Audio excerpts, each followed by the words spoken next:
नमस्कार दोस्तों, welcome to competition coordination. दोस्तों, मैं आज आप लोगों के लिए इंडियन पॉलिटी का पूर्वावलोकन सीरीज लेकर आया हूं। दोस्तों, मैं पॉलिटी के वीडियो का आज दूसरा सीरीज लेकर आया हूं, जो कि आप लोगों के लिए बहुत ही इंपॉर्टेंट रहने वाले हैं। दोस्तों, हम लोग इस वीडियो में देखेंगे 38वीं बीपीएससी से लेकर 66वीं बीपीएससी तक के क्वेश्चन को। तो दोस्तों, चलिए देखते हैं पहला क्वेश्चन। पहला क्वेश्चन है, भारतीय संविधान में किस अनुच्छेद के अंतर्गत नागरिकों को मौलिक अधिकार प्रदान किए गए हैं? तो इसका राइट आंसर हो जाएगा ऑप्शन बी, अनुच्छेद 12 से 35 तक। भारतीय संविधान के भाग 3 में अनुच्छेद 12 से 35 तक मौलिक अधिकारों का वर्णन किया गया है। वर्तमान में कुल 6 मौलिक अधिकार प्रदान किए गए हैं। दोस्तों, अगर आप लोग इस वीडियो में नए हैं तो कृपया चैनल को सब्सक्राइब कर लीजिए और बेल आइकन को दबा दीजिए, जिससे कि आप लोगों को नेक्स्ट वीडियो आता रहे सबसे पहले। तो चलिए नेक्स्ट क्वेश्चन में। नेक्स्ट क्वेश्चन है, भारत के संविधान का निम्नलिखित में से कौन सा अनुच्छेद प्रेस की स्वतंत्रता से संबंधित है? तो इसका राइट आंसर हो जाएगा ऑप्शन ए, अनुच्छेद 19। भारतीय संविधान के अनुच्छेद 19 से 22 तक में स्वतंत्रता के अधिकारों का उल्लेख किया गया है। अनुच्छेद 19(1) को जो वाक और अभिव्यक्ति की स्वतंत्रता से संबंधित है, जिसमें प्रेस की स्वतंत्रता निहित है। तो चलिए देखते हैं नेक्स्ट क्वेश्चन है फ्रेंड्स, निम्नलिखित में से कौन सा मूलभूत अधिकार नहीं है? तो इसका राइट आंसर हो जाएगा ऑप्शन बी, संपत्ति का अधिकार। संपत्ति का अधिकार मूल अधिकार के अंतर्गत नहीं आता है। तो चलिए देखते हैं नेक्स्ट क्वेश्चन है दोस्तों, निम्नलिखित संवैधानिक उपचारों में से किसे पोस्टमार्टम भी कहा जाता है? तो इसका राइट आंसर हो जाएगा ऑप्शन डी, अधिकार परीक्षा। संवैधानिक उपचारों में अधिकार परीक्षा को संवैधानिक उपचारों का पोस्टमार्टम भी कहा गया है। तो चलिए देखते हैं नेक्स्ट क्वेश्चन है दोस्तों, एक कल्याणकारी राज्य का आदर्श वर्णित है। एक कल्याणकारी राज्य का आदर्श क्या वर्णित है? इसका राइट आंसर हो जाएगा ऑप्शन ए, राज्य के नीति निर्देशक तत्वों में। एक कल्याणकारी राज्य का आदर्श वर्णित है राज्य के नीति निर्देशक तत्वों में। ये वे आदर्श हैं जिन्हें किसी राज्य के द्वारा नीति के निर्माण एवं कानूनों के क्रियान्वयन में रखना चाहिए। तो चलिए देखते हैं नेक्स्ट क्वेश्चन है दोस्तों, भारत में निम्नलिखित में से किसके अंतर्गत पंचायती राज प्रणाली की व्यवस्था की गई है? तो इसका राइट आंसर हो जाएगा ऑप्शन सी, राज्य के नीति निर्देशक सिद्धांत। भारत में राज्य के नीति निर्देशक सिद्धांत के अंतर्गत पंचायती राज प्रणाली की व्यवस्था की गई है। संविधान का अनुच्छेद 40 राज्यों के लिए ग्राम पंचायतों के संगठन का प्रावधान करता है। तो चलिए देखते हैं नेक्स्ट क्वेश्चन है, राज्य के नीति निर्देशक सिद्धांत किस प्रकार मौलिक अधिकारों से भिन्न है? तो इसका राइट आंसर हो जाएगा ऑप्शन सी, नीति निर्देशक सिद्धांत परिवर्तनीय नहीं है, जबकि मौलिक अधिकार परिवर्तनीय है। राज्य का नीति निर्देशक सिद्धांत मौलिक अधिकारों से भिन्न है, क्योंकि निर्देशक सिद्धांत परिवर्तनीय नहीं है, जबकि मौलिक अधिकार न्यायालय द्वारा परिवर्तनीय है, इसे बदला जा सकता है। चलिए देखते हैं नेक्स्ट क्वेश्चन है, मौलिक कर्तव्यों को निर्धारित किया गया है। तो इसका राइट आंसर हो जाएगा ऑप्शन सी, 42वें संविधान संशोधन द्वारा। मौलिक कर्तव्यों को 42वें संविधान संशोधन द्वारा संविधान में शामिल किया गया है। चलिए देखते हैं नेक्स्ट क्वेश्चन है, 42वें संविधान संशोधन के 10 आचार आदेशों को किस नाम से जाना जाता है? तो इसका राइट आंसर हो जाएगा दोस्तों ऑप्शन बी, मौलिक कर्तव्य। चलिए देखते हैं नेक्स्ट क्वेश्चन है, निम्नलिखित में से भारत में मौलिक कर्तव्य कौन सा है? तो इसका राइट आंसर हो जाएगा ऑप्शन बी, हमारी मिली जुली संस्कृति की समृद्ध विरासत को संरक्षित करना। हमारी मिली जुली संस्कृति की समृद्ध विरासत को संरक्षित करना व महत्व प्रदान करना मौलिक कर्तव्य है। यह अनुच्छेद 51 क के 4 में निहित है। चलिए देखते हैं नेक्स्ट क्वेश्चन है, राष्ट्रपति किसका हिस्सा होता है? तो इसका राइट आंसर हो जाएगा ऑप्शन बी, संसद का हिस्सा होता है। भारत का राष्ट्रपति लोकसभा और राज्यसभा के साथ मिलकर संसद का निर्माण करता है, इस प्रकार वो संसद का अभिन्न अंग है। चलिए देखते हैं नेक्स्ट क्वेश्चन है, भारत में राष्ट्रपति का चुनाव किया जाता है। इसका राइट आंसर हो जाएगा, इसका राइट आंसर बी और सी दोनों हो जाएगा, एकल हस्तांतरणीय प्रणाली द्वारा, आनुपातिक मत प्रणाली द्वारा। अनुच्छेद 55(3) के अनुसार राष्ट्रपति का निर्वाचन आनुपातिक प्रतिनिधित्व पद्धति के अनुसार एकल संक्रमणीय हस्तांतरण मत प्रणाली द्वारा होता है। अतः विकल्प बी और सी दोनों सही है दोस्तों। चलिए देखते हैं नेक्स्ट क्वेश्चन है, अगर भारत के राष्ट्रपति के चुनाव में कोई विवाद है तो उस विवाद को सौंपा जा सकता है। तो इसका राइट आंसर हो जाएगा ऑप्शन सी, भारत के सर्वोच्च न्यायालय को। अगर भारत के राष्ट्रपति के चुनाव में कोई विवाद है तो उस विवाद को अनुच्छेद 71(1) के अनुसार भारत के सर्वोच्च न्यायालय को सौंपा जाएगा और सर्वोच्च न्यायालय द्वारा किया गया विनिश्चय अंतिम होगा। चलिए देखते हैं नेक्स्ट क्वेश्चन है, भारत के राष्ट्रपति को उसके पद से हटाया जा सकता है। तो इसका राइट आंसर हो जाएगा ऑप्शन डी, संसद द्वारा। भारत के राष्ट्रपति को संसद द्वारा उसके पद से हटाया जा सकता है। अनुच्छेद 56 के खंड 1 के उपखंड ख के अनुसार संविधान का अतिक्रमण करने पर राष्ट्रपति को अनुच्छेद 61 में उपबंधित अनुच्छेद 61 राष्ट्रपति पर महाभियोग चलाने की प्रक्रिया रीति से संसद द्वारा चलाए गए महाभियोग के माध्यम से पद से हटाया जा सकता है। चलिए देखते हैं नेक्स्ट क्वेश्चन। नेक्स्ट क्वेश्चन है, भारत का कार्यपालिका अध्यक्ष कौन है? तो इसका राइट आंसर हो जाएगा ऑप्शन ए, राष्ट्रपति। भारतीय संघ का कार्यपालिका अध्यक्ष राष्ट्रपति होता है। चलिए देखते हैं नेक्स्ट। नेक्स्ट क्वेश्चन है, केंद्र सरकार में उच्चतम नागरिक सेवा अधिकारी कौन है? तो इसका राइट आंसर हो जाएगा ऑप्शन बी, मंत्रिमंडल सचिव। केंद्र सरकार में उच्चतम नागरिक सेवा अधिकारी मंत्रिमंडल सचिव होते हैं। वे सिविल सर्विसेज बोर्ड के पदेन अध्यक्ष होते हैं। ये भारतीय प्रशासनिक सेवा तथा भारत सरकार के नागरिक सेवा के प्रमुख होते हैं। चलिए देखते हैं नेक्स्ट। नेक्स्ट क्वेश्चन है दोस्तों, भारतीय संविधान में केंद्रीय सरकार की अधिशासी शक्तियों को किसमें निहित किया गया है? तो इसका राइट आंसर हो जाएगा ऑप्शन ए, भारत के राष्ट्रपति। अनुच्छेद 53(1) के अनुसार केंद्र सरकार की अधिशासी शक्तियां राष्ट्रपति में निहित है। चलिए देखते हैं नेक्स्ट क्वेश्चन। नेक्स्ट क्वेश्चन है, राष्ट्रपति राष्ट्रीय आपातकाल की घोषणा कर सकता है किसके द्वारा? तो इसका राइट आंसर हो जाएगा ऑप्शन डी, ऊपर वर्णित सभी कारणों के आधार पर, यानी हथियारबंद विद्रोह के आधार पर, बाह्य आक्रमण के आधार पर, युद्ध के आधार पर, इस तीनों के आधार पर राष्ट्रपति राष्ट्रीय आपातकाल की घोषणा कर सकते हैं। चलिए देखते हैं नेक्स्ट। नेक्स्ट क्वेश्चन है, प्रायः किसकी सलाह पर राज्य में राष्ट्रपति शासन लागू किया जाता है? तो इसका राइट आंसर हो जाएगा ऑप्शन सी, गवर्नर। अनुच्छेद 356 के अनुसार राज्य में राष्ट्रपति शासन राज्यपाल की रिपोर्ट मिलने पर लागू किया जाता है। चलिए देखते हैं नेक्स्ट। नेक्स्ट क्वेश्चन है, भारतीय संविधान भारत के राष्ट्रपति का अधिकार नहीं देता है। भारतीय संविधान भारत के राष्ट्रपति का अधिकार नहीं देता है। इसका राइट आंसर हो जाएगा ऑप्शन बी, राज्यों के मुख्यमंत्री की नियुक्ति का। अनुच्छेद 164(1) के अनुसार राज्यों के मुख्यमंत्री की नियुक्ति का अधिकार राज्य के राज्यपाल को है। चलिए देखते हैं नेक्स्ट। नेक्स्ट क्वेश्चन है, भारत के राष्ट्रपति को यह अधिकार नहीं प्राप्त है कि वह क्या करे? तो इसका राइट आंसर हो जाएगा ऑप्शन बी, सर्वोच्च न्यायालय के न्यायाधीश को हटाए। यह अधिकार राष्ट्रपति को नहीं है। तो चलिए देखते हैं नेक्स्ट। नेक्स्ट क्वेश्चन है, स्वतंत्र भारत के प्रथम राष्ट्रपति थे। स्वतंत्र भारत के प्रथम राष्ट्रपति कौन थे? इसका राइट आंसर हो जाएगा ऑप्शन सी, बिहार से थे स्वतंत्र भारत के प्रथम राष्ट्रपति। स्वतंत्र भारत के प्रथम राष्ट्रपति डॉक्टर राजेंद्र प्रसाद बिहार के थे। वह संविधान सभा के अध्यक्ष भी थे। तो चलिए देखते हैं नेक्स्ट। नेक्स्ट क्वेश्चन है, कौन सा कथन असत्य है? तो इसका राइट आंसर हो जाएगा ऑप्शन सी, उपराष्ट्रपति का चुनाव भारत का राष्ट्रपति करता है। यह कथन गलत है। संविधान के अनुच्छेद 66 के अनुसार उपराष्ट्रपति का निर्वाचन संसद के दोनों सदनों के सदस्यों द्वारा अनुपातिक प्रतिनिधित्व पद्धति के अनुसार एकल संक्रमणीय मत प्रणाली द्वारा होता है। चलिए देखते हैं नेक्स्ट। नेक्स्ट क्वेश्चन है, राज्यसभा का सभापति कौन होता है? तो इसका राइट आंसर हो जाएगा ऑप्शन बी, उपराष्ट्रपति। उपराष्ट्रपति राज्यसभा का सभापति होता है। चलिए देखते हैं नेक्स्ट। नेक्स्ट क्वेश्चन है, भारत का प्रधानमंत्री मुख्य है।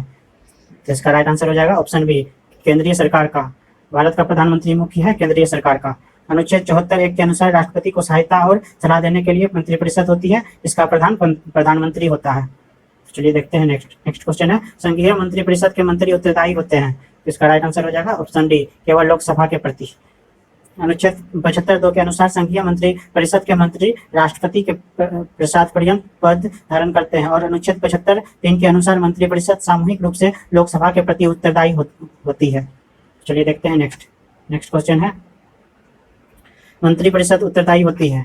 इसका राइट आंसर हो जाएगा ऑप्शन डी, संसद के प्रति। संसद के प्रति मंत्रिपरिषद उत्तरदायी होती है। चलिए देखते हैं नेक्स्ट। नेक्स्ट क्वेश्चन है, भारतीय राजनीतिक व्यवस्था में कार्यपालिका के अधीन रहकर कार्य करती है। भारतीय राजनीतिक व्यवस्था में कार्यपालिका किसके अधीन रहकर कार्य करती है? तो इसका राइट आंसर हो जाएगा ऑप्शन बी, विधायिका। भारतीय राजनीतिक व्यवस्था में कार्यपालिका विधायिका के अधीन रहकर कार्य करती है। तो चलिए देखते हैं नेक्स्ट। नेक्स्ट क्वेश्चन है, सरकार की संसदीय व्यवस्था के विषय में निम्नलिखित में से कौन सा वक्तव्य सही है? तो इसका राइट आंसर हो जाएगा ऑप्शन ए, उपयुक्त में से एक से अधिक वक्तव्य सही है। तो चलिए देखते हैं नेक्स्ट क्वेश्चन। नेक्स्ट क्वेश्चन है, भारत का प्रधानमंत्री किसके प्रति जवाबदेह है? तो इसका राइट आंसर हो जाएगा ऑप्शन ए, उपयुक्त में से कोई नहीं। प्रधानमंत्री मंत्रिपरिषद के प्रमुख होते हैं, अतः वे लोकसभा के प्रति ही उत्तरदायी होते हैं। इसका राइट आंसर हो जाएगा ऑप्शन सी, लोकसभा हो जाएगा, ये नहीं होगा इसका आंसर। चलिए देखते हैं नेक्स्ट। नेक्स्ट क्वेश्चन है, संविधान में मंत्रिमंडल शब्द का एक ही बार प्रयोग हुआ है, वह कब हुआ है? मंत्रिमंडल का प्रयोग एक ही बार। इसका राइट आंसर हो जाएगा ऑप्शन ए, अनुच्छेद 352 में। संविधान में मंत्रिमंडल शब्द का प्रयोग केवल एक बार अनुच्छेद 352 के खंड 3 में किया गया है। चलिए देखते हैं नेक्स्ट क्वेश्चन है, भारत सरकार को कानूनी विषयों पर कौन परामर्श देता है? तो इसका राइट आंसर हो जाएगा ऑप्शन ए, अटॉर्नी जनरल।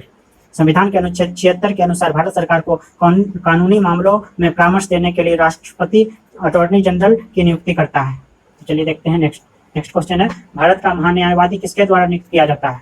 तो इसका राइट आंसर हो जाएगा ऑप्शन बी, भारत के राष्ट्रपति द्वारा। एक ही क्वेश्चन को 2 बार पूछ दिया बीपीएससी ने। चलिए देखते हैं नेक्स्ट क्वेश्चन है दोस्तों, कानूनी विषयों पर राज्य सरकार को कौन परामर्श देता है? तो इसका राइट आंसर हो जाएगा ऑप्शन बी, एडवोकेट जनरल। कानूनी विषयों पर राज्य सरकार को परामर्श देने के लिए एडवोकेट जनरल की नियुक्ति की जाती है। चलिए देखते हैं नेक्स्ट क्वेश्चन है, आज़ादी के बाद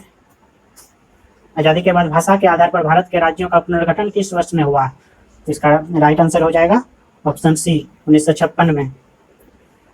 आज़ादी के बाद भारत में राज्य पुनर्गठन अधिनियम 1956 पारित किया गया, जिसमें भाषा के आधार पर राज्यों के पुनर्गठन का प्रावधान किया गया था।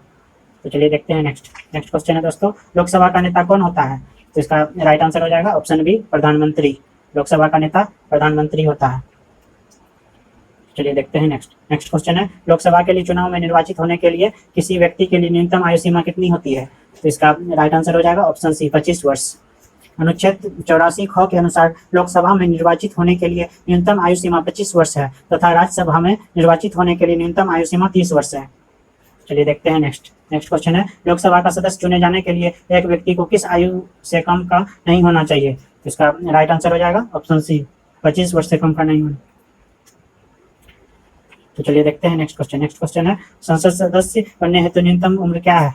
तो इसका राइट आंसर हो जाएगा ऑप्शन सी, 25 वर्ष। एक ही क्वेश्चन को 4-5 बार पूछा गया है बीपीएससी। यह बहुत ही इंपॉर्टेंट क्वेश्चन है दोस्तों, आप लोग इस वीडियो को 2-3 बार देखिए जिससे कि आप लोगों को याद हो जाएगा और इससे कम से कम 5 नंबर फिक्स है।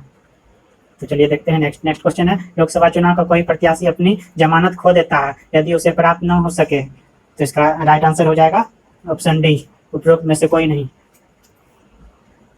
चुनाव में यदि कोई प्रत्याशी वैध मतों का 1/6 भाग प्राप्त नहीं कर पाता है तब उस उम्मीदवार की जमानत राशि जब्त हो जाती है, अर्थात वह अपनी जमानत खो देता है।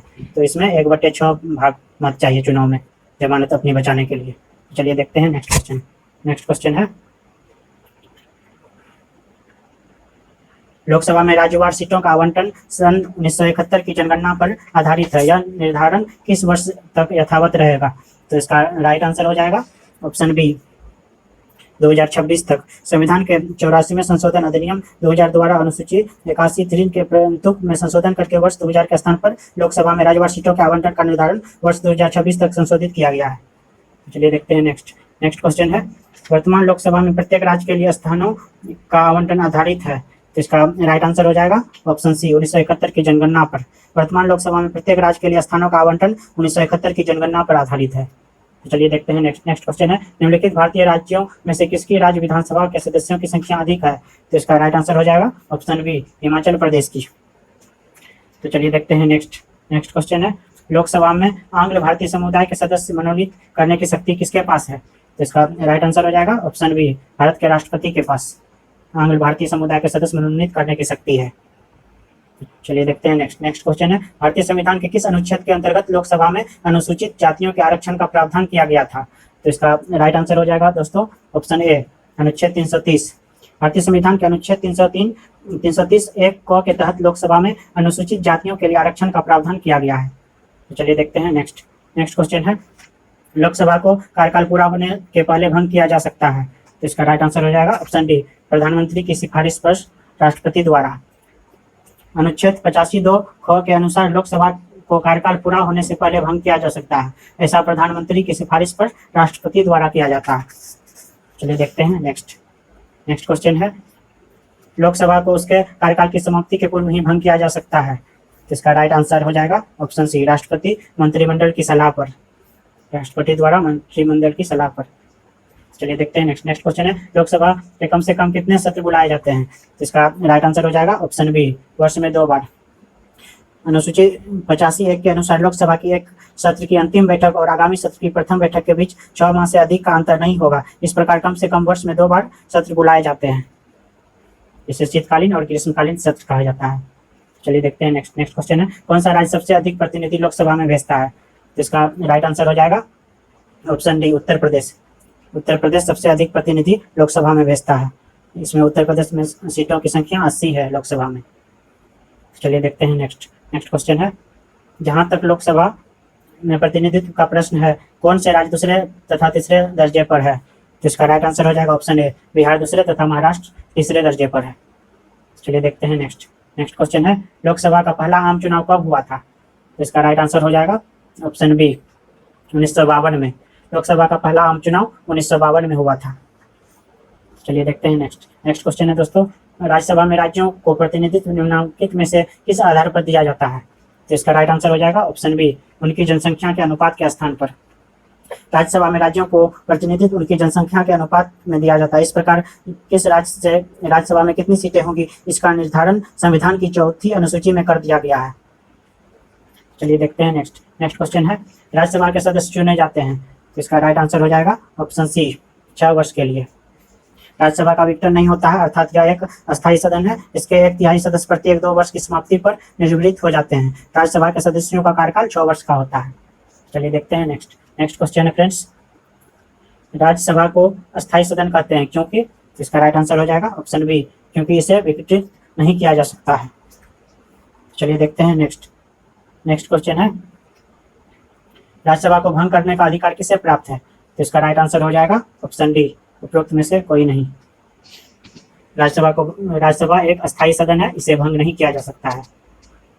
चलिए देखते हैं नेक्स्ट क्वेश्चन है, राष्ट्रपति द्वारा राज्यसभा में कितने व्यक्ति मनोनीत किए जाते हैं? तो इसका राइट आंसर होता है ऑप्शन सी, 12। अनुच्छेद 80 के अनुसार राष्ट्रपति द्वारा राज्यसभा में 12 व्यक्ति मनोनीत किए जाते हैं, जिन्हें साहित्य, विज्ञान, कला और समाज सेवा में विशेष ज्ञान या व्यवहारिक अनुभव प्राप्त हो। तो चलिए देखते हैं नेक्स्ट क्वेश्चन है, राज्यसभा के चेयरमैन है, राज्यसभा के चेयरमैन कौन है? तो इसका राइट आंसर हो जाएगा ऑप्शन ए, भारत के उपराष्ट्रपति राज्यसभा के चेयरमैन है। चलिए देखते हैं नेक्स्ट क्वेश्चन है, लोकसभा के स्पीकर का निर्वाचन होता है। तो इसका राइट आंसर हो जाएगा ऑप्शन सी, लोकसभा के सभी सदस्यों द्वारा लोकसभा के स्पीकर का निर्वाचन होता है। तो चलिए देखते हैं नेक्स्ट क्वेश्चन है दोस्तों, लोकसभा के वर्तमान उपाध्यक्ष हैं। तो इसका राइट आंसर हो जाएगा ऑप्शन डी, इनमें से कोई नहीं। लोकसभा के वर्तमान उपाध्यक्ष इनमें से कोई नहीं है। तो आप लोग कमेंट बॉक्स में हमें कमेंट करके बताइए कि अभी लोकसभा के वर्तमान उपाध्यक्ष कौन है। चलिए देखते हैं नेक्स्ट क्वेश्चन है, संसद के 2 सत्रों के बीच अधिकाधिक अंतराल होना चाहिए। तो इसका राइट आंसर हो जाएगा ऑप्शन बी, 6 महीने का। संसद के 2 सत्रों के बीच अधिकाधिक अंतराल 6 महीने का होना चाहिए। तो चलिए देखते हैं नेक्स्ट क्वेश्चन है, राजनीतिक शब्दावली में शून्यकाल का अर्थ है। शून्यकाल का क्या अर्थ है? तो इसका राइट आंसर हो जाएगा, प्रश्नकाल और सभा पटल पर पत्र रखे जाने के तत्काल पश्चात तथा किसी सूचीबद्ध कार्य को सभा द्वारा शुरू करने से पहले के समय को लोकप्रिय नाम शून्यकाल है। तो इसमें कोई आंसर नहीं सही है दोस्तों। चलिए देखते हैं नेक्स्ट क्वेश्चन है, आम आदमी पार्टी है। आम आदमी पार्टी क्या है? तो इसका राइट आंसर हो जाएगा ऑप्शन ए, इनमें से एक से अधिक, यानी कि आम आदमी पार्टी राज्य पार्टी है और पंजीकृत पार्टी है, दोनों है। चलिए देखते हैं नेक्स्ट क्वेश्चन है, संसद के दोनों सदनों का संयुक्त अधिवेशन आयोजित होता है भारत के राष्ट्रपति के निर्वाचन के लिए, भारत के उपराष्ट्रपति के निर्वाचन के लिए, भारत में संविधान में संशोधन से संबंधित विधेयकों को पारित करने के लिए, एक ऐसे विधेयक पर विचार करने के लिए और उसे पारित करने के लिए जिस पर दोनों सदनों में मतभेद हो। तो इसका राइट आंसर हो जाएगा ऑप्शन डी, केवल 4। एक ऐसे विधेयक पर विचार करने और उसे पारित करने के लिए जिस पर दोनों सदनों में मतभेद हो।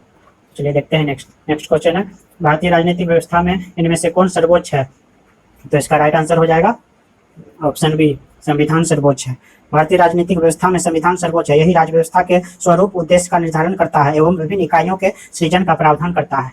तो चलिए देखते हैं नेक्स्ट और लास्ट क्वेश्चन है दोस्तों, दिल्ली है। दिल्ली क्या है? एक राज्य, एक केंद्र शासित प्रदेश, एक स्वायत्त शासी परिषद, इनमें से कोई नहीं। तो इसका राइट आंसर हो जाएगा ऑप्शन बी, दिल्ली एक केंद्र शासित प्रदेश है। संविधान की प्रथम अनुसूची के अनुसार दिल्ली एक केंद्र शासित प्रदेश है।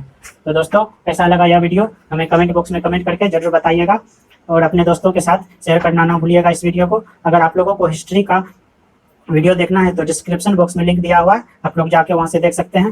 तो जाते जाते वीडियो को लाइक कर दीजिए दोस्तों। मिलते हैं नेक्स्ट वीडियो में, तब तक के लिए stay safe, stay motivated. Thanks for watching this video.